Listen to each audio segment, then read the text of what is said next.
దేవుని నామానికి మహిమ కలుగును గాక. ఆమేన్. దైవ స్తుతుని ముందు ప్రైజ్ ది లార్డ్. అందు వేసిన ముద్ర కావలి నిలిచింది. దైవ స్తుతిని ముందు ప్రైజ్ ది లార్డ్. ఎప్పుడు నిలిచింది? సమాధిని మూసిన రాయి దొర్లొచ్చు పరిగెత్తింది. Praise the lord. పరిగెత్తిందంట రాయి. ఎందుకు? ప్రభువారి ముందు.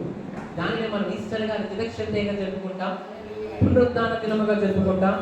ఆ రోజు ప్రభు అయిన దేవుడు, ప్రియమైన దేవుని బిడ్డ, ఈరోజు వాక్యం వింటున్న దేవుని బిడ్డ, నిన్ను ప్రేమించి, నీ ఇంటిని ప్రేమించి, నిన్ను ఎంతో ప్రేమించి, సర్వ మానవ కోటిని ప్రేమించి, సర్వోన్నతమైన దేవుడైన యేసుక్రీస్తు ఈ భూమి పైన పుట్టి తన ప్రాణాన్ని పెట్టి మృత్యుంజయుడై 3 దినాల సజీవుడిగా లేచి మనందరికీ ఈరోజు దేవాది దేవుడిగా ప్రత్యక్షమై ఉన్నాడు.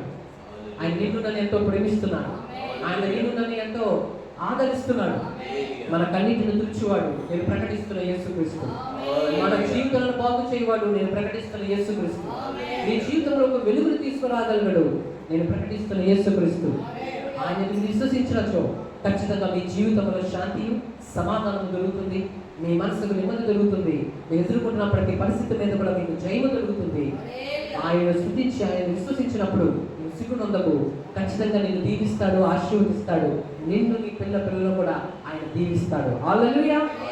ఎవరు గట్టిగా చెప్పండి హల్లెలూయా, హల్లెలూయా, హల్లెలూయా. దేవుని నామానికి మహిమ కలుగును గాక. ఆమేన్.